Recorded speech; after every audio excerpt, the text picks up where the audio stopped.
पढ़ाया था तरल पदार्थों के या फिर कह सकते हैं पदार्थों के सामान्य गुण, जिसमें से हम लिक्विड की बात कर रहे थे। तो पदार्थों के सामान्य गुण हम लोग पढ़ रहे थे और उसमें से हमने एक पहला गुण आपको बताया था प्रेशर के बारे में। किसके बारे में बताया था? प्रेशर के बारे में। अब हम आपसे पूछते जाएंगे और साथ ही साथ आपको बताते भी जाएंगे, ठीक है ना। तो दाब के बारे में हमने बताया था और हमने बताया था कि एकांक क्षेत्रफल पर लगने वाला जो बल होता है वही हमारा क्या कहलाता है? दाब कहलाता है, प्रेशर कहलाता है। और हमने ये बताया था कि दाब का मात्रक क्या होता है? न्यूटन प्रति मीटर स्क्वायर, और इसी को हम क्या कहते हैं? पास्कल कहते हैं। हमने आपको कल बताया था कि दाब बराबर होता है आपका किसी एकांक क्षेत्रफल लगने वाला बल जो होता है वो हमारा कहलाता है दाब, और बल बटे क्या होता है आपका? क्षेत्रफल। तो इसका हम मात्रा क्या बनाते हैं? न्यूटन प्रति मीटर स्क्वायर, या इसी को हम क्या कहते हैं? पास्कल। हमने ये बताया था आपको कि आपका वायुमंडलीय दाब भी होता है, क्योंकि वायु में भी दाब उत्पन्न होता है जिसके कारण से वायुमंडलीय दाब भी बनता है। और वायुमंडलीय दाब का मात्रक हमने क्या बताया था आपको? बार और मिलीबार। तो चलो आनंद ये बताओ कि एक बार बराबर कितने पास्कल होता है? एक बार बराबर होता है 10 की घात 5 क्या? न्यूटन अपन मीटर स्क्वायर, या फिर क्या कह सकते हैं? पास्कल की, इसको पास्कल भी कह सकते हैं ना। और एक मिली बार बराबर 10 की घात 2 पास्कल या न्यूटन प्रति मीटर स्क्वायर। तो कल हम लोगों ने इतनी बात कर ली थी दाब के बारे में। आ गया समझ में? जो नहीं आए थे वो उनको आ गया समझ में? लिखना नहीं है, बस समझते चलना, ठीक है। कॉपी में बाद में नोट कर लेना। इसके बाद हमने आपको दाब के कुछ नियम बताए थे और हमने पहला नियम ये बताया था कि जो हमारा दाब होता है वो गहराई पर निर्भर करता है। किस पर निर्भर करता है? पहला नियम क्या था इसका? जो दाब होता है वो किस पर निर्भर करता है? गहराई पर। हमने आपको ये बताया था कि अगर किसी पात्र में पानी भरा हुआ है तो जैसे जैसे हमारा जो पात्र में जो पानी भरा है, पानी की जितनी गहराई पर हम जाते जाएंगे, पानी के अणुओं में उतना ही प्रेशर क्या होता जाएगा? बढ़ता जाएगा। पानी के अणुओं में उतना ही प्रेशर क्या, जैसे जैसे आप गहराई पे, जैसे हमने आपको बताया था कि मान लीजिए टंकी में 3 छिद्र कर दीजिए, एक ऊपर, एक बीच में और एक नीचे, सबसे नीचे। तो आपके टंकी से जो पानी निकलेगा वो नीचे वाले छिद्र से हमने बताया था ज़्यादा फोर्स से और ज़्यादा दूरी तक निकलेगा।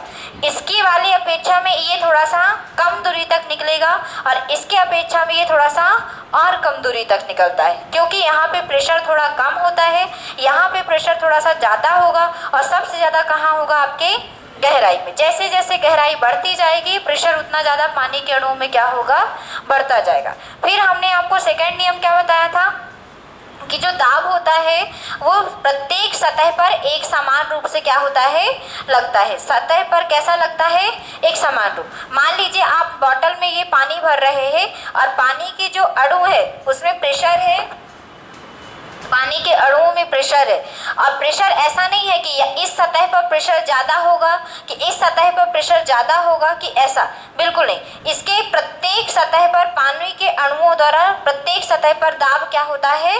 एक समान होता है। हमने यहाँ पे ये बात नहीं की थी कि सतह पर प्रेशर बनता है, बिल्कुल नहीं। हमने ये बताया था कि जैसे जैसे आप गहराई पे जाते हैं तो पानी के अणुओं में प्रेशर ज़्यादा बनता है, जिसके कारण से वो ज़्यादा तेजी से निकलते हैं। हमने ये नहीं कहा कि सतह पे प्रेशर बनता है। अभी सेकेंड नियम पे हम क्या कह रहे हैं कि प्रत्येक सतह पर पानी के जो अणु होंगे प्रत्येक सतह पर क्या करते हैं? बराबर प्रेशर करते हैं। और तीसरा नियम हमने ये बताया था कि जो हमारा दाब होता है वो किस पर निर्भर करता है? घनत्व पर। जैसे जैसे घनत्व बढ़ेगा उसका प्रेशर भी क्या होगा?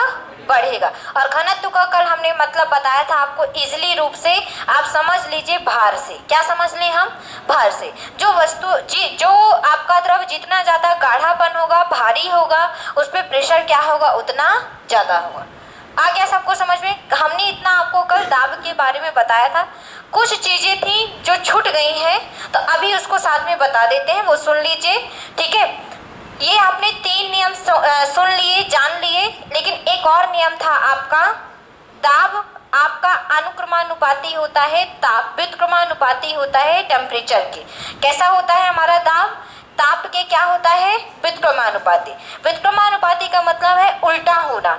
अगर टेम्परेचर बढ़ रहा है तो हमारा दाब क्या होगा? घटेगा।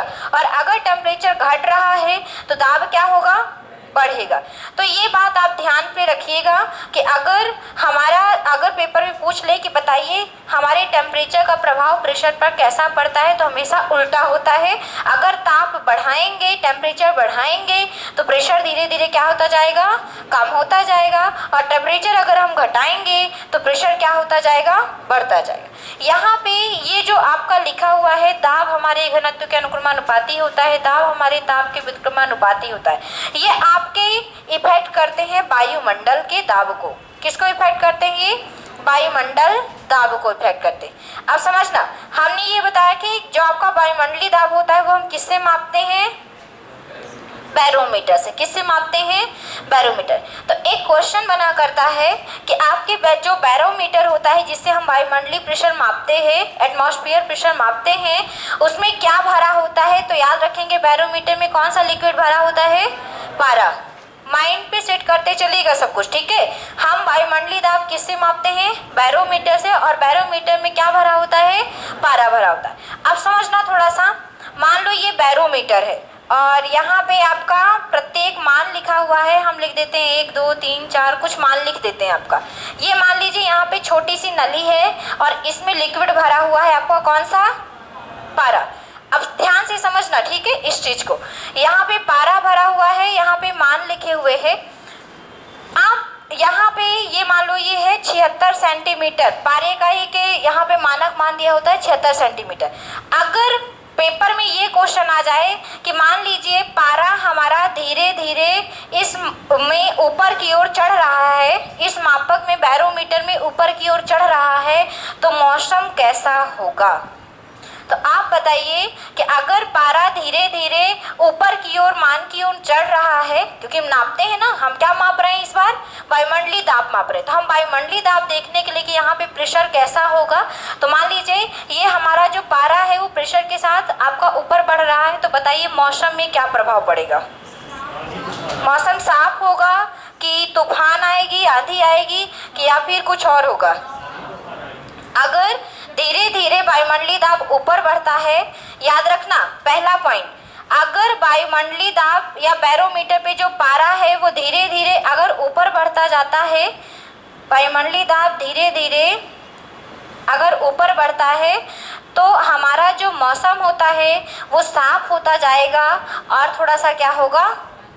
ठंडा हो जाएगा, ठीक है। याद रखेंगे, साफ होगा और क्या होगा? ठंडा होगा। मान लीजिए अगर हम आपसे पूछे कि वायुमंडलीय दाब धीरे धीरे नीचे गिर रहा है, तब क्या होगा? अच्छा, फिर से सोच के बताना, आंधी आएगी, तूफान आएगा, या फिर आपका मौसम गर्म हो जाएगा? नहीं, अगर धीरे धीरे नीचे गिर रहा है, सुनना, अगर धीरे धीरे नीचे गिर रहा है तब आपका मौसम गर्म हो जाता है। क्या हो जाता है? गर्म हो जाता है। लेकिन अगर हमारा जो ये पारा है अचानक से बिल्कुल नीचे आ जाए, तो कब क्या होता है? तूफान आती है, ये आंधी आती है, वर्षा होती है। याद रखिएगा, तभी तो आपको बता दिया जाता है ना कि तूफान आने वाला है, पहले से ही सूचित कर दिया जाता है कि तूफान आने वाला है, सतर्क हो जाइए। क्योंकि हम वायुमंडलीय दाब जो है बैरोमीटर के माध्यम से माप लेते हैं। अगर वायुमंडलीय दाब धीरे धीरे बढ़ता है तो हमारा मौसम साफ और ठंडा हो जाएगा। अगर वायुमंडलीय दाब धीरे धीरे नीचे की ओर आता है तब हमारा मौसम कैसा होगा? गर्म हो जाएगा। और अगर वायुमंडलीय दाब बिल्कुल अचानक से नीचे आ जाता है हमारा पारा, तो क्या होगा? वर्षा, तूफान और आंधी आने की संभावना होती। कल की क्लास में हमने ये नहीं लिखा था, इसलिए आज इसको लिख लीजिए। कल नहीं लिखाया था ना, तो लिख लो, हेडिंग करिए, वायुमंडलीय दाब को प्रभावित करने वाले कारक। क्या हमारे वायुमंडलीय दाब को कौन कौन प्रभावित करता है, इफेक्ट करता है? वायुमंडलीय दाब को प्रभावित करने वाले कारक, हेडिंग कर लिया। चलिए, तो पहला लिखे,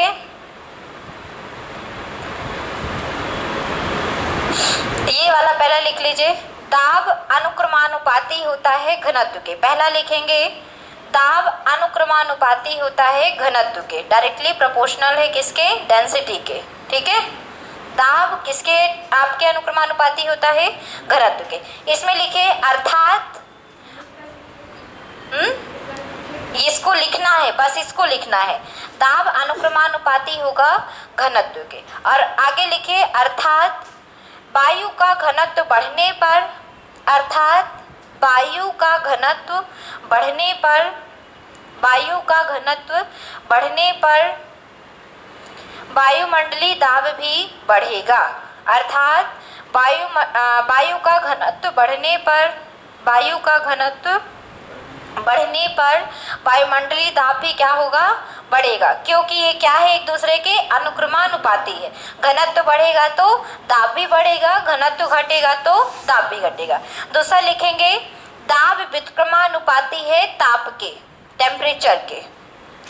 दाब व्युत्क्रमानुपाती है ताप के, यूनिवर्सली प्रोपोर्शनल है आपका टेम्परेचर के, ठीक है। दाब व्युत्क्रमानुपाती है ताप के, टेम्परेचर के। लिखिए, अर्थात ताप बढ़ाने पर,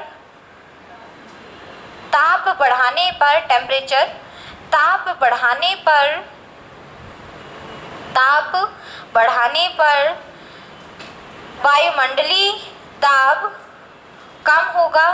ताप बढ़ाने पर वायुमंडलीय दाब कम होगा और ताप घटाने पर, टेम्परेचर घटाने पर, ताप घटाने पर, ताप घटाने पर वायुमंडलीय दाब ज़्यादा होगा। वायुमंडलीय दाब क्या होगा, ज़्यादा। एक दूसरे के अपोजिट है, इसलिए अपोजिट काम हो रहा है। अगर टेम्परेचर बढ़ रहा है तो आपका दाब कम होगा, और अगर टेम्परेचर कम हो रहा होगा तो वायुमंडलीय दाब हमारा क्या हो जाएगा, बढ़ जाएगा। लिखेंगे आगे, पहला स्टार पॉइंट लिखेंगे। लिखे, वायुमंडलीय दाब को बैरोमीटर से मापा जाता है। वायुमंडलीय दाब को, वायुमंडलीय दाब को बैरोमीटर, बैरोमीटर से मापा जाता है। और इस में पारा भरा होता है, इसमें पारा भरा होता है। वायुमंडलीय दाब को बैरोमीटर से मापा जाता है और इसमें क्या होता है, पारा भरा होता है। पेपर में क्वेश्चन डायरेक्टली पूछ लेगा कि वायुमंडलीय दाब किससे मापते हैं, तो बैरोमीटर से। अगला स्टार पॉइंट लिखिए।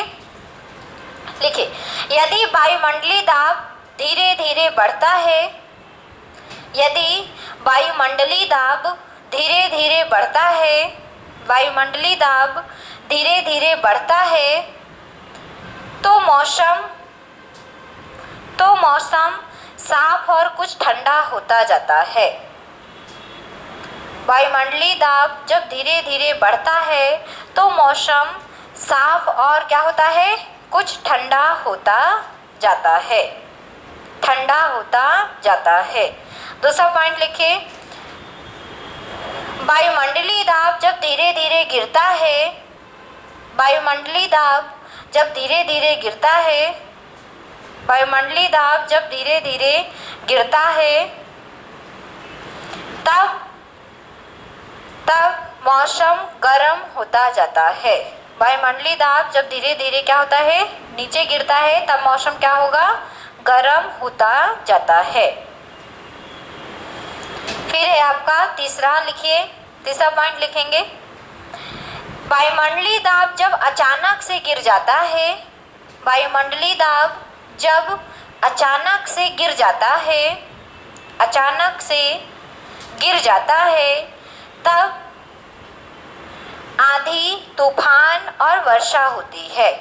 वायुमंडलीय दाब जब अचानक से गिर जाता है तब आंधी, तूफान और वर्षा होती है। आंधी, तूफान और क्या होता है, वर्षा होती है। एकल पॉइंट छूट गए थे, इनको लिखाना जरूरी था क्योंकि यहाँ से क्वेश्चन पेपर में पूछे जाते हैं। चलिए, अब इसके बाद हमने आपको प्रेशर के बाद बताया था कल आपको एक फोर्स के बारे में। कौन सा फोर्स था वो, उत्प्लावन बल, है ना। क्या कहेंगे उत्प्लावन बल को इंग्लिश में, कल बताया था ना, क्या कहेंगे, बियॉन्ड फोर्स। चलो, तो कल हमने बताया था, कल की क्लास में उत्प्लावन बल के बारे में, उत्प्लावन बल के बारे में। कल हमने एक क्रिया बताई थी पहले, प्लवन, फ्लोटेशन। प्लवन क्या होता है? किसी भी वस्तु का लिक्विड में तैरना ही क्या कहलाता है? प्लवन कहलाता है। हमने बताया था कि आपका किसी वस्तु का तैरना ही क्या कहलाता है? प्लवन कहलाता है। और यहाँ पे जब हम किसी वस्तु को पानी में डुबाते हैं, अब समझना, फिर से कल की क्लास रिपीट हो रही है अभी, क्योंकि यहाँ पे भी कुछ नियम रह गए थे। आप जब किसी वस्तु को, मान लीजिए आपने बाल्टी में पानी लिया है और आप मान लीजिए कि किसी वस्तु को डुबा रहे हैं, तो अगर आप किसी वस्तु को डुबाते हैं या डुबाने का क्या करते हैं, प्रयास करते हैं, तो हमेशा हमको बल की ओर से हमेशा एक फोर्स महसूस होता है, और बल के द्वारा इस वस्तु पर जो इसके अपोजिट में जो फोर्स लगाया जाता है उस बल को हम क्या कहते हैं? उत्प्लावन बल। कल हमने बताया था कि अगर आप किसी वस्तु को पानी में डुबाते हैं, डुबाने का प्रयास करते हैं, तो बल आपके पानी द्वारा आपके वस्तु पर एक बल लगाया जाता है जो कि वस्तु को डूबने से क्या करता है? रोकता है। वो कौन सा बल कहलाता है? उत्प्लावन बल। और ये जो क्रिया हो रही होती है उसको हम क्या कहते हैं? उत्क्षेप कहते हैं, अपथ्रस्ट कहते हैं। कल हमने बताया था कि ये जो क्रिया हो रही होगी वो क्या कहलाएगी? उत्क्षेप कहलाएगी। और उत्क्षेप के बारे में किसने बताया था सर्वप्रथम? आर्किमिडीज ने बताया था। ठीक है। और हमने कल आपको एक सिद्धांत बताया था, आर्किमिडीज का सिद्धांत। अब आनंद बताएंगे कि आर्किमिडीज का सिद्धांत क्या है। किसी द्रव में डुबाया जाता है तो उस वस्तु के भार में जो कमी आती है वह उस वस्तु के द्वारा हटाए गए द्रव के भार के बराबर होती है। बिल्कुल। जब आप किसी वस्तु को पानी में डुबाते हैं तो पानी के अंदर वो अपना स्थान कैसे बना पाएगी? जब आप वस्तु को पानी के अंदर डुबाते हैं तो जैसे जैसे वो अंदर की ओर जाती है वहाँ के पानी के अणु क्या होते हैं? हटते जाते हैं। तब तो वस्तु अंदर की ओर जाएगी। पानी जब आप बना रहेगा तो वस्तु थोड़ी ना जाएगी, वस्तु तो ऊपर ही रहेगी, फिर अंदर नहीं जाएगी। लेकिन जैसे जैसे वस्तु को आप डुबाते हैं, डुबाने का प्रयास करते हैं, जैसे जैसे वो अंदर की ओर जाती है वहाँ पर पानी के अणु क्या हो जाते हैं? हटते जाते हैं। और जैसे जैसे आप वस्तु डुबाते हैं वैसे वैसे आपको ऐसा लगता होगा कि वस्तु हमारी हल्की होती जाती है। जैसे आप बाल्टी का, कुएं में बाल्टी का एग्जाम्पल ले लीजिए कि जैसे ही बाल्टी हमारी पानी में डूब जाती है तो हमें बाल्टी बहुत हल्की लगने लगती है। होता है ऐसा, क्योंकि यहाँ पर आर्किमिडीज का सिद्धांत बताया गया है कि अगर आप किसी वस्तु को पानी में डुबाते हैं, डुबाने का प्रयास करते हैं, तो इसके भार में जो कमी आ रही है ये इसके द्वारा, वस्तु के द्वारा यहाँ पर जो हटा है द्रव उसके भार के क्या होती है? बराबर। मतलब कि हम लिख सकते हैं कि वस्तु के भार में कमी बराबर वस्तु द्वारा हटाए गए द्रव के भार के बराबर होती है। वस्तु द्वारा हटाए गए द्रव का भार, हटाए गए द्रव का भार, मतलब जितना ज़्यादा वस्तु द्रव हटाएगी उसका जो भार होगा वो उतना ही वस्तु के भार में क्या हमें होगी? कमी महसूस होगी। तो आर्किमिडीज ने यह कहा कि जब आप किसी वस्तु को डुबाते हैं पानी में या डुबाने का प्रयास करते हैं तो वस्तु के भार में जो आपको कमी महसूस होती है वस्तु द्वारा हटाए गए द्रव के भार के क्या होती है? बराबर होती है। और यही था हमारा आर्किमिडीज का सिद्धांत। आप बताएंगे सौरभ कि आर्किमिडीज के सिद्धांत पर कौन कौन से कार्य करते हैं, उपकरण कार्य करते हैं? जैसे बैरोमीटर और क्या बताया, और मैनोमीटर और हाइड्रोमीटर, पनडुब्बी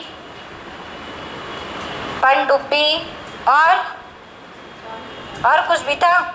चलो, तो इतना हमने बताया था क्योंकि यहाँ से क्वेश्चन पेपर में बन जाते हैं कि बैरोमीटर, मैनोमीटर, हाइड्रोमीटर, पनडुब्बी ये किस सिद्धांत पर सब कार्य करते हैं। तो याद रखेंगे किस सिद्धांत पर कार्य करते हैं? आर्किमिडीज। हम बैरोमीटर से क्या करते हैं? वायुमंडलीय दाब ज्ञात करते हैं। मैनोमीटर से क्या करते हैं? गैसों का दाब ज्ञात करते हैं। क्या करते हैं मैनोमीटर से? हम गैसों का दाब ज्ञात करते हैं, प्रेशर। भाई प्रेशर के लिए ही तो ये नियम बनाया गया है। तो याद रखेंगे बैरोमीटर से वायुमंडलीय दाब ज्ञात करते हैं, मैनोमीटर से हम गैसों का दाब ज्ञात करते हैं, हाइड्रोमीटर से हम क्या करते हैं? जल का सापेक्षिक घनत्व ज्ञात करते हैं। ठीक है। और पनडुब्बी से हम क्या करते हैं? बताओ। नीचे में डूबी हुई किसी वस्तु का पता लगा लेते हैं, मतलब पनडुब्बी वाले जाते हैं ना, नीचे ढूंढ के लाते हैं वस्तुएं। कोई आदमी डूब गया है तो उसको खोज के लाएंगे कि है कि नहीं नीचे, अब नहीं है वो अलग मैटर है ना। तो याद रखना कि आपका बैरोमीटर, मैनोमीटर, हाइड्रोमीटर, पनडुब्बी किस सिद्धांत पे कार्य करते हैं, तो ये इतना हमने आपको कल की क्लास में बताया था, लेकिन एक चीज छूट गई थी। अब नियम समझना थोड़ा सा। प्लवन के कुछ नियम है, ठीक है, प्लवन के क्या है, कुछ नियम है, ये आपको नहीं बताया था। अभी तक जितना समझाया सब समझ में आया, ये बताओ पहले, जितना समझाया, क्योंकि अगर ये समझ में आ गया है, नियम को आपको अगर थोड़ा समझ में नहीं आ रहा होगा तो इसको याद कर लीजिएगा, क्योंकि पेपर में पूछा जाता है कि आर्किमिडीज के सिद्धांत के अनुसार वस्तु के भार में जो कमी है वो किसके बराबर होगी, तो वस्तु द्वारा हटाए गए द्रव के भार के बराबर होगी। चलो अब नियम थोड़ा सा समझना। प्लवन के मुख्यतः 3 नियम है। मान लो कि वस्तु का यहाँ पे, आप पूरा का पूरा समझने पे ध्यान लगाइएगा, लिखने में बिल्कुल भी नहीं। वस्तु का भार हमने मान लिया कि W है, कितना है, W है, और मान लीजिए कि भार का मतलब यहाँ पे हम घनत्व भी लिख सकते हैं, भार भी लिख सकते हैं, दोनों लिख सकते हैं। अब मान लीजिए कि हमारा उत्प्लावन बल, क्योंकि उधर से भी तो फोर्स लगेगा जब आप वस्तु को डुबाएंगे, तो मान लीजिए उत्प्लावन बल हमारा है W1, क्या है, W, ये था W, वस्तु का घनत्व था W, और उत्प्लावन बल या उसके द्वारा पानी के द्वारा लगाया गया जो बल है वो कितना है, W1। तो अब समझते हैं, चलो वस्तु को डुबाने की कोशिश करते हैं। अभी समझना थोड़ा सा, क्योंकि अब समझ में आ गया तो नियम को ज़्यादा बताने की जरूरत नहीं पड़ेगी। मान लीजिए 3 तरह से कंडीशन इसमें बनेगी। एक कंडीशन आप सभी ने की है तो आप लोगों को समझ में आ जाएगा। मान लीजिए कि एक वस्तु हम डालने की कोशिश कर रहे हैं। अब इस वस्तु का हमने भार बता दिया आपको W, और इसके बल लगेगा, जब हम इसे डुबाने का प्रयास करेंगे तो इसमें एक बल लगेगा जिसको हमने बता दिया W बल। तो अगर हम मान लें कि W is greater than W1, मतलब कि W का मान, मतलब किसका मान, वस्तु के घनत्व का मान पानी के घनत्व से क्या है, अधिक है। तो आप बताइए कि अब क्या होगा। मान लो कि वस्तु भारी है पानी से, तो क्या होगा, आ गया सबको समझ में। अगर पेपर में आ जाए कि बताइए वस्तु का जो घनत्व है पानी के घनत्व से अधिक है या उत्प्लावन बल से अधिक है, तो भाई अधिक है अगर घनत्व तो वस्तु पूरी तरह से क्या हो जाएगी, डूब जाएगी। वस्तु हमारी सतह पे आके क्या हो जाएगी, पूरी, है ना। मतलब वस्तु यहाँ थी, अब इसका घनत्व क्या था, वस्तु का घनत्व जो था वो पानी के घनत्व से उत्प्लावन बल से क्या था, अधिक था, जिसके कारण से वस्तु हमारी क्या हो जाएगी, डूब जाएगी। इतना आया समझ में। अब दूसरी कंडीशन मान लीजिए हम रखते हैं W is less than W1, W is less than W1, मतलब जो वस्तु का भार है वो उत्प्लावन बल से कम है, तो क्या करेगी, फ्लो करेगी। कि मतलब कि अब देखना कैसे फ्लो करेगी, इसमें भी कंडीशन है। अगर वस्तु का भार पानी से कम है तो बिल्कुल अंदर तो जा नहीं सकती, क्योंकि इधर से इतना ज़्यादा फोर्स लग रहा है कि वो अंदर आने ही नहीं देगा। लेकिन वस्तु कैसे फ्लो करेगी ये समझना। वस्तु का जो भाग होगा वो थोड़ा सा अंदर पानी की ओर होगा और थोड़ा सा क्या होगा, ऊपर की ओर होगा। पूरी तरह से ऊपर नहीं आ सकती ना। जैसे जहाज होता है, पानी का जहाज होता है, तो क्या पानी का जहाज बिल्कुल पानी के सतह के ऊपर होता है, नहीं, थोड़ा सा सतह, उसका थोड़ा सा भाग क्या होता है, पानी के अंदर होता है, और आधे से अधिक भाग क्या होता है, ऊपर होता है। तो यहाँ पे वस्तु हमारी थोड़ा सा डूबी हुई क्या होगी, तैरती रहेगी। क्या करेगी, तैरती रहेगी। अब तीसरी कंडीशन अगर हम आपको बताएं तो तीसरी कंडीशन हम रख देते हैं W इक्वल देन W1। तो अब क्या होगा, मतलब कि जो वस्तु का भार है वो बल के बराबर है, दोनों इक्वल हो गए। तो अब क्या होगा, 50-50, मतलब बिल्कुल आपका ये वस्तु क्या होगी, अंदर तो आ जाएगी लेकिन वो बिल्कुल नीचे नहीं जा पाएगी, क्योंकि मान तो दोनों का इक्वल है ना। तो वस्तु बीच में आकर क्या होगी, तैरती रहेगी। तीनों कंडीशन समझ में आई। ये प्लवन के नियम है। हम मान लीजिए वस्तु का घनत्व मान लेते हैं, भार मान लेते हैं W है, और प्लावन बल या वस्तु का पानी का घनत्व मान लेते हैं W1। तो यदि वस्तु का घनत्व हमारे उत्प्लावन बल से से अधिक हो जाता है तो वस्तु पूरी तरह से क्या हो जाएगी, डूब जाएगी। यदि हमारी वस्तु का घनत्व जो है उत्प्लावन बल से कम हो जाता है तो वस्तु थोड़ा सा डूबी हुई क्या होगी, तैरती रहेगी। और यदि दोनों इक्वल हो जाते हैं तो वस्तु आधे में डूब कर क्या होगी, तैरती रहेगी। वो पूरे नीचे नहीं जाएगी क्योंकि वो दोनों का मान क्या है, यहाँ पे इक्वल है। तो इसको लिखना है आपको। यहाँ से क्वेश्चन बनता है एग्जाम्पल के रूप में, पूछ लेगा कि बताइए समुद्र में तैरना आसान होता है नदी की अपेक्षा, क्यों? नहीं, बहाव नहीं रहता। सुनिए, समुद्र के पानी में बहुत सारे लवण रहते हैं, लवण मतलब सॉल्ट, नमक रहता है, सॉल्ट रहता है, जिसके कारण से समुद्र के पानी का घनत्व नमक के कारण क्या हो जाता है, बढ़ जाता है। और हमारा घनत्व क्या होगा, कम हो जाएगा।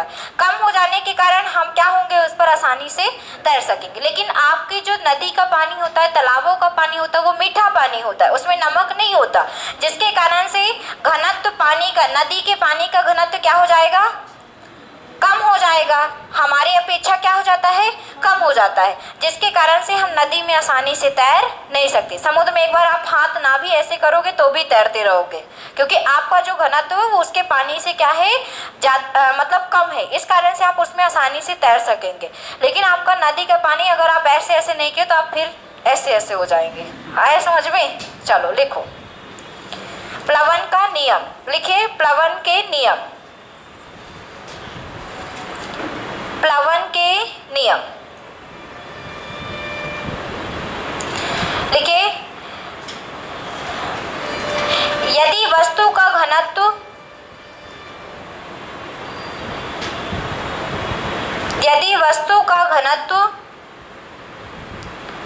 उत्प्लावन बल से अधिक है, पहला नियम लिखिए, प्रथम नियम, यदि वस्तु का घनत्व डेंसिटी, वस्तु का घनत्व उत्प्लावन बल से अधिक है, उत्प्लावन बल से अधिक है, तो वस्तु द्रव में पूर्णतः डूब जाती है। द्रव में पूर्णतः क्या हो जाती है, डूब जाती है। यदि वस्तु का घनत्व क्या होगा, हमारे उत्प्लावन बल से अधिक होगा तो वस्तु क्या होगी, पूरी तरह से डूब जाएगी। चलिए दूसरा नियम लिखिए, दूसरा नियम लिखिए, यदि वस्तु का घनत्व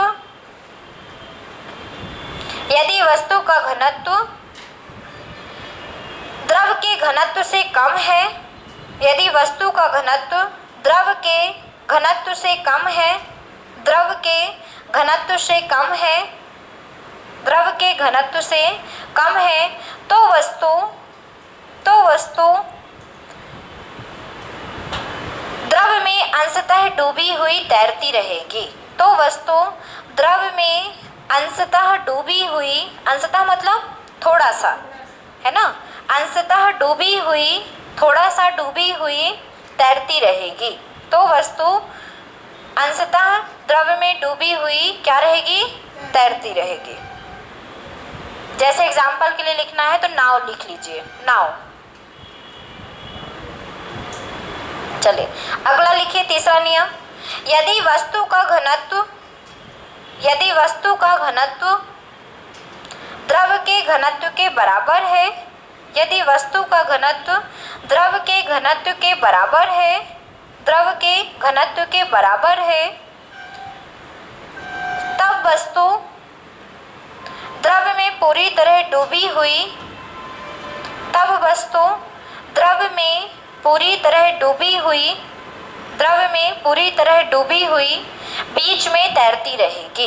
द्रव में डूबी हुई बीच में तैरती रहेगी, तैरती रहेगी। अब लिखेंगे एग्जाम्पल जो पेपर में पूछे जाते हैं, ठीक है। अब लिखिए एग्जाम्पल, जैसे अब समझना, थोड़ा सा एग्जाम्पल समझना। बादल हमेशा ऊपर ही क्यों रहते हैं, नीचे क्यों नहीं आ जाते बादल? क्योंकि जो बादलों का घनत्व होता है वो हमारा जो वायु है, वायुमंडल में हमारे जो वायु है उनके घनत्व से बादल का घनत्व का मान क्या है, कम है। और जिसका घनत्व कम होगा वो हमेशा ऊपर रहेगा और जिसका घनत्व ज़्यादा होगा वो हमेशा क्या रहेगा, नीचे। तो हमारे यहाँ वायुमंडल में जो गैस है वो भारी गैसें हैं और हमारा जैसे नाइट्रोजन हो गया, ऑक्सीजन, ये सभी भारी गैस है, ठीक है। तो ये नीचे है, लेकिन बादल जो है हमारी गैसों की अपेक्षा क्या है, थोड़ा सा उसका घनत्व कम है, जिसके कारण से हमेशा वो क्या होते हैं, ऊपर रहते हैं। दूसरा एग्जाम्पल हमने अभी बताया कि समुद्र में क्या होता है, बहुत सारा नमक होता है और नमक के कारण घनत्व समुद्र का क्या हो जाता है, बढ़ जाता है और हमारा घनत्व समुद्र के घनत्व से क्या हो जाता है, कम हो जाता है, जिसके कारण से हम समुद्र में आसानी से क्या कर सकते हैं, तैर सकते हैं। लेकिन हमारा जो नदी का पानी होता है, तालाब का पानी होता है, वो मीठा होता है, उसमें घनत्व हमारे घनत्व से अपेक्षा क्या हो जाता है, कम हो जाता है, जिसके कारण से हमारा जो घनत्व ज़्यादा हो जाएगा और हम क्या हो जाएंगे, डूब जाएंगे। तीसरा एग्जाम्पल समझना, लोहे का जो गोला होता है, अब पारा समझना, जो हमारा पारा होता है, ठीक है, इसका घनत्व बहुत अधिक होता है। पारे का घनत्व क्या होता है, बहुत अधिक होता है। स्पेशली हमारे लोहे से क्या होगा, ज़्यादा होगा कि कम होगा घनत्व, ये हम शायद लिखा चुके हैं, आपको बताओ, लोहे से ज़्यादा होगा कि कम होगा? नहीं, पारे में हम पानी की बात नहीं कर रहे हैं, हम पानी की बात नहीं कर रहे। पानी में अगर लोहे का गोला डाल दीजिए तो लोहा क्या हो जाता है, पानी में डूब जाता है। लेकिन आपका जो लोहा होता है वो पारे से हल्का होता है, मतलब कि इसका घनत्व क्या होता है, कम होता है। लोहे का जो घनत्व होता है पारे की अपेक्षा क्या होता है, कम होता है, जिसके कारण से लोहा पारे में क्या होता है, तैरता है। मान लीजिए एग्जाम्पल के लिए पेपर में आ गया कि बताइए पारे में लोहा क्यों तैरता है, क्योंकि लोहे का घनत्व जो है पारे की अपेक्षा क्या है, कम है, जिसके कारण से ऊपर क्या होता है, तैरता रहता है। और यहीं पर अगर हम बात करें एल्यूमिनियम की, तो आपका जो एल्यूमिनियम होता है वो थोड़ा सा ज़्यादा भारी हो जाता है यहाँ पे, जिसके कारण से वो डूब जाता है। अब लिखो एग्जाम्पल, जैसे लिखिए, पहला लिखिए, बादलों का घनत्व हवा के घनत्व से कम होता है। पहला एग्जाम्पल, बादलों का घनत्व हवा के घनत्व से कम होता है, इसलिए बादल हवा में तैरते रहते हैं। इसलिए बादल हवा में तैरते रहते हैं, हवा में तैरते रहते हैं। दूसरा एग्जाम्पल लिख लिया, दूसरा एग्जाम्पल लिखिए, समुद्र में तैरना नदी में तैरने की अपेक्षा आसान होता है। समुद्र में तैरना नदी में तैरने की अपेक्षा आसान होता है, क्योंकि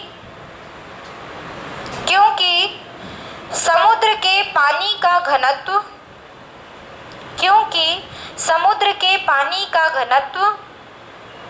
नदी के पानी से अधिक होता है।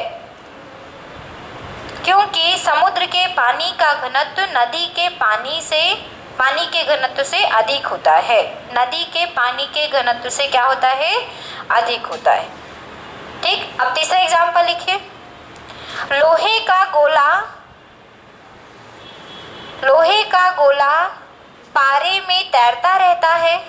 पारा, लोहे का गोला पारे में तैरता रहता है, लोहे का गोला पारे में तैरता रहता है तथा पानी में डूब जाता है। लोहे का गोला पारे में तैरता रहता है तथा पानी में डूब जाता है, क्योंकि पारे का घनत्व पानी से अधिक होता है।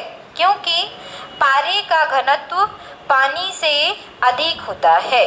पारे का घनत्व, नहीं तो हो गया ना, यहाँ पे हम पारे और पानी की तुलना कर दिए हैं, है ना, तो इसलिए बोल रहे हैं कि पारे का घनत्व पानी से क्या होता है, अधिक होता है। अगर लोहे से तुलना करते तो लोहा लिखा देते। अब लिखते हैं हम लोग, अब थोड़ा सा समझिएगा दो फोर्स के बारे में जो इम्पोर्टेंट फोर्स हैं और पेपर में आपके पूछे जाते हैं। एक होता है ससंजक बल और एक होता है असंजक बल। सबने सुन के भी रखा है कि ससंजक बल क्या है, असंजक बल क्या है। ये दो फोर्स समझ लीजिए, जिससे आने वाली जो भी परिभाषाएं हैं जैसे पृष्ठ तनाव हो गया, साम्यता हो गया, ये आपको समझ में आया। सरफेस टेंशन, विस्कोसिटी, ये सब कुछ समझने के लिए हमें दो फोर्स पढ़ने पड़ेंगे। एक है आपका ससंजक बल, जिसको इंग्लिश में कहते हैं कोहेसिव फोर्स, और एक होता है आपका असंजक बल, जिसको कहते हैं, क्या कहेंगे इसको, क्या कहेंगे, इनहेसिव। ठीक है, अब समझना थोड़ा सा सब कोई। ससंजक बल क्या है, असंजक बल क्या है। यहां से एग्जाम्पल बनते हैं, पेपर में पूछ ले गए। एग्जाम्पल समझना, पेपर में क्वेश्चन क्या आता है। पहला तो इसकी परिभाषा ही एग्जाम्पल में आ जाती है, पेपर के रूप में पूछ लेगा कि बताइए एक ही पदार्थ के दो अणुओं के मध्य लगने वाला जो बल होता है वो क्या कहलाता है। एक ही पदार्थ, अभी भिन्न भिन्न नहीं बोला है, मतलब एक पदार्थ। समझ लो कि इसमें जो इंक है ना, या फिर इसमें जो इंक द्वारा, ये इंक जो है, हमने इसमें जो इंक डाली है, तो इंक बस के अणु जब आपस में जो फोर्स लगाएंगे, केवल इंक, ठीक है, हम अभी बात कर रहे हैं केवल इंक की, तो जो केवल इंक के अणु होंगे वो आपस में जो फोर्स लगाएंगे अपनी ओर एक दूसरे को आकर्षित करने के लिए, वो कौन सा बल कहलाएगा, ससंजक बल। मतलब एक ही पदार्थ के, अलग अलग पदार्थ नहीं है, एक ही पदार्थ के अणुओं के मध्य लगने वाला जो आकर्षण बल होगा वो हमारा कहलाता है ससंजक। और भिन्न भिन्न पदार्थ के अणुओं के मध्य, अलग अलग पदार्थों के अणुओं के मध्य लगने वाला जो बल होगा वो क्या कहलाएगा, असंजक। अब कैसे समझना, अगर एग्जाम्पल के रूप में अगर हम ये बात करें, पानी का ग्लास लेते हैं। चलो अब पानी के ग्लास से समझते हैं। अगर हम कहें आपको कि ये बताइए कि पानी के अणुओं के मध्य कैसा बल लग रहा होगा, केवल पानी के अणुओं के मध्य कैसा बल लग रहा होगा, असंजक, ससंजक बल। पानी के अणुओं के मध्य, केवल इनमें पानी के केवल अणु जो होंगे आपस में एक दूसरे को क्या करेंगे, अरे रुक जाओ थोड़ा सा, रुको पहले। पानी के जो अणु होंगे उनमें एक गुण होता है पृष्ठ तनाव का, कम क्षेत्रफल प्राप्त करने का। मतलब अपने आप को हमेशा एक क्या करते हैं, पृष्ठ तनाव, मतलब एक हमेशा एक तनाव के रूप में रहते हैं और हमेशा कम से कम क्षेत्रफल तय करने का इनको गुण होता है। समझना, केवल अगर हम बोलें कि केवल पानी के अणुओं के मध्य जो फोर्स लग रहा होता है, तो केवल और पानी के अणुओं के मध्य जो फोर्स लगेगा वो कैसा बल होगा, ससंजक। अगर अब हम बोले कि ये जो गिलास जो हमने लिया है, तो गिलास में भी अणु होंगे, तो गिलास के अणुओं और पानी के मध्य, यहाँ पे दो पदार्थ हो गए, एक हो गया गिलास के अणु और एक हो गए आपके पानी के अणु। तो यहाँ पे भिन्न भिन्न पदार्थ हो गए, तो भिन्न भिन्न गिलास के अणुओं के मध्य और पानी के अणुओं के मध्य जो यहाँ पे फोर्स लग रहा होगा वो बल क्या होगा, असंजक बल। अभी पेन से समझते हैं, पेन है हाथ में तो ज्यादा समझ में आएगा। अगर हम केवल कहें स्याही की बात, तो स्याही के जो अणु हैं, अगर हम आपको बोलें कि स्याही केवल और केवल स्याही के अणुओं के मध्य लगने वाला बल कैसा होगा, तो एक ही पदार्थ है स्याही, तो इनके मध्य जो बल लगेगा वो क्या होगा, ससंजक बल। लेकिन अगर हम बोले ये स्याही के अणु ले लीजिए, इसके इंक के अणु ले लीजिए, और ये जो बोर्ड हम जिस पर लिख रहे हैं, ठीक है, हम जिस पर लिख रहे हैं इसका भी तो कोई अणु होगा, तो यहाँ पे लिख लेते हैं बोर्ड के अणु। तो बोर्ड के अणु और स्याही के अणु, इन दोनों के मध्य जो बल लगेगा वो कैसा बल होगा, असंजक बल। अब एक चीज समझना, पेपर में क्वेश्चन आ जाता है कि बताइए गिलास, जब आप पानी को गिलास में भरते हैं तो गिलास गीली क्यों हो जाती है। अगर गिलास में आप पानी भरते हैं तो आपकी गिलास गीली होती है, सतह में पानी लगता है कि नहीं लगता, गिलास के लगता है। समझना अभी, अगर अब यहाँ पे दोनों फोर्स को मैं तुलना कर रही हूँ, समझिएगा ध्यान से। अगर पानी के अणुओं के मध्य जो बल था, मतलब जो ससंजक बल था, अगर ससंजक बल का मान अधिक हो जाता मतलब कि एक दूसरे को क्या करते, ये अपनी ओर खींचते, तो अपनी ओर खींचते तो ये जो गिलास की सतह थी, तो अगर अणु ऐसे खींच लेते अपनी ओर, तो क्या गिलास में पानी चिपकता, नहीं। लेकिन मतलब ये ससंजक बल का मान अधिक हो गया हमारे किससे, पानी और गिलास के अणुओं से अधिक। नहीं समझ में आया अभी फिर से समझो। पानी जो है, पानी और केवल पानी कैसा बल लगाएगा यहाँ पे? ससंजक। लेकिन अगर हम बात कहें गिलास के अणु की और पानी के अणु की, तो गिलास के अणु और पानी के अणुओं के मध्य कैसा बल लगेगा? असंजक। तो हमारे अगर ससंजक बल का मान असंजक बल से अधिक हो गया तो पानी के अणु इकट्ठा हो गए, और इकट्ठा हो गए तो इस पे चिपकेंगे नहीं। मतलब हम ये कह रहे हैं कि अगर हमारा जो ससंजक बल है, पानी के अणुओं का जो बल है, गिलास और पानी के अणुओं के मध्य लगने वाला जो असंजक बल है उससे अधिक हो जाता है तो पानी कभी भी गिलास पे नहीं चिपकेगा। लेकिन अगर असंजक बल का मान ज़्यादा हो जाता है हमारे ससंजक बल से, मतलब इन दोनों के अणुओं का जो मान होगा ज़्यादा हो जाएगा इससे, तो हमारा पानी क्या हो जाएगा? गिलास में चिपक जाए। जैसे अभी पेन की फिर से बात करते हैं। जैसे अगर हमारे इंक का जो ससंजक बल है, मतलब अणुओं के, इंक के ही अणुओं के मध्य लगने वाला जो ससंजक बल है, तो पूरी तरह से इंक को अपनी ओर खींच लेंगे, तो क्या इस पे ये चिपक जाएगी? हमारी इंक इस पे ऐसे लिख पाएगी? नहीं, क्योंकि अगर इंक के अणु अपनी ओर सारे खींच लेते तो इस पे ये नहीं चिपकता। लेकिन अभी क्या है, हम लिख पा रहे हैं, मतलब कि जो बोर्ड के अणु है और इसके मध्य जो लगने वाला असंजक बल है वो हमारे स्याही के मध्य लगने वाले ससंजक बल से क्या हो गया है? अधिक हो गया, जिसके कारण से हम बोर्ड पर क्या कर रहे हैं? आसानी से लिख पा रहे हैं। आया समझ में? अगर पेपर में आ जाए कि बताइए पानी डालने पर, गिलास में पानी डालने पर गिलास गीला क्यों हो जाता है, तो याद रखेंगे क्योंकि वहाँ अभी असंजक बल का मान ससंजक बल से क्या है? ज़्यादा है।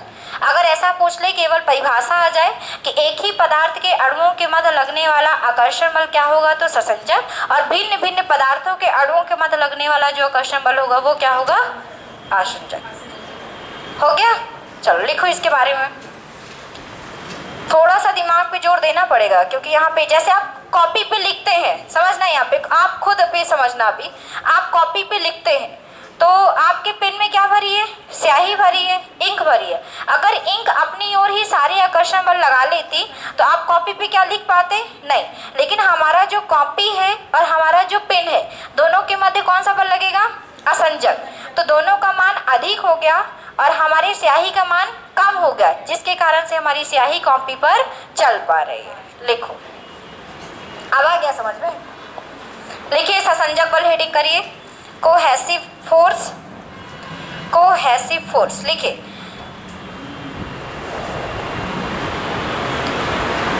एक ही पदार्थ के अणुओं के मध्य, ससंजक बल के लिखिए, एक ही पदार्थ के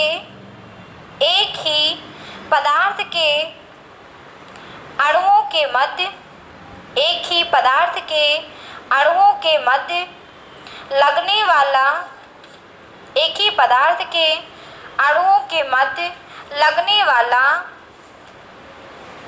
आकर्षण बल, इनहेसिव नहीं कहते इसको, एडहेसिव कहते हैं इसको। एक ही पदार्थ के अणुओं के मध्य लगने वाला आकर्षण बल ससंजक बल कहलाता है। एक ही पदार्थ के अणुओं के मध्य लगने वाला आकर्षण बल क्या कहलाता है? ससंजक बल कहलाता है। दूसरा लिखिए असंजक बल। दूसरा लिखिए असंजक बल। भिन्न भिन्न पदार्थों के अणुओं के मध्य, असंजक बल पे लिखिए सब कोई, भिन्न भिन्न पदार्थों के अणुओं के मध्य, भिन्न भिन्न पदार्थों के अणुओं के मध्य लगने वाला, अणुओं के मध्य लगने वाला आकर्षण बल, भिन्न भिन्न पदार्थों के अणुओं के मध्य लगने वाला आकर्षण बल असंजक बल कहलाता है। असंजक बल कहलाता है। एग्जाम्पल के रूप में लिख लीजिए, जैसे पानी के अणुओं के मध्य लगने वाला बल ससंजक बल कहलाएगा। जैसे पानी के अणुओं के मध्य, एग्जाम्पल के रूप में लिख लीजिए, जैसे पानी के अणुओं के मध्य लगने वाला आकर्षण बल ससंजक बल कहलाएगा। पानी के अणुओं के मध्य लगने वाला आकर्षण बल ससंजक बल कहलाएगा। तथा पानी व गिलास के अणुओं के मध्य, तथा पानी व गिलास के अणुओं के मध्य पानी व गिलास के अणुओं के मध्य लगने वाला आकर्षण बल असंजक बल कहलाएगा। पानी व गिलास के अणुओं के मध्य लगने वाला आकर्षण बल क्या कहलाएगा? असंजक बल कहलाएगा। अब आ गया समझ में लिख के कि अगर केवल पानी पानी की बात हो रही है तो ससंजक, और पानी और गिलास की बात हो रही है तो असंजक, क्योंकि दोनों के अणु क्या हो गए? अलग अलग। चले अब मेन आते हैं जो पेपर में आता है। अच्छा, एक लिखो स्टार पॉइंट बना के लिखिए, यदि पानी के ससंजक बल का मान, लिखिए, यदि पानी के ससंजक बल का मान, पानी के ससंजक बल का मान, पानी के ससंजक बल का मान गिलास और पानी के बीच लगने वाले, पानी के ससंजक बल का मान गिलास और पानी के बीच लगने वाले, गिलास और पानी के बीच लगने वाले असंजक बल से अधिक है, पानी व गिलास के बीच लगने वाले असंजक बल से अधिक है, तो पानी गिलास में नहीं चिपकेगा, तो पानी गिलास में नहीं चिपकेगा, तो पानी गिलास में नहीं चिपकेगा, क्योंकि यहाँ पे ससंजक बल का मान असंजक बल से क्या हो गया है? अधिक हो गया है। अगला लिखिए फैक्ट इसी पे, और यदि असंजक बल का मान, लिखिए, और यदि असंजक बल का मान ससंजक बल से, और यदि असंजक बल का मान ससंजक बल से अधिक हो जाए, यदि असंजक बल का मान ससंजक बल से अधिक हो जाए तो पानी क्या होगा? गिलास में चिपक जाएगा, है ना? तो पानी गिलास में चिपक जाएगा, तो पानी गिलास में चिपक जाएगा।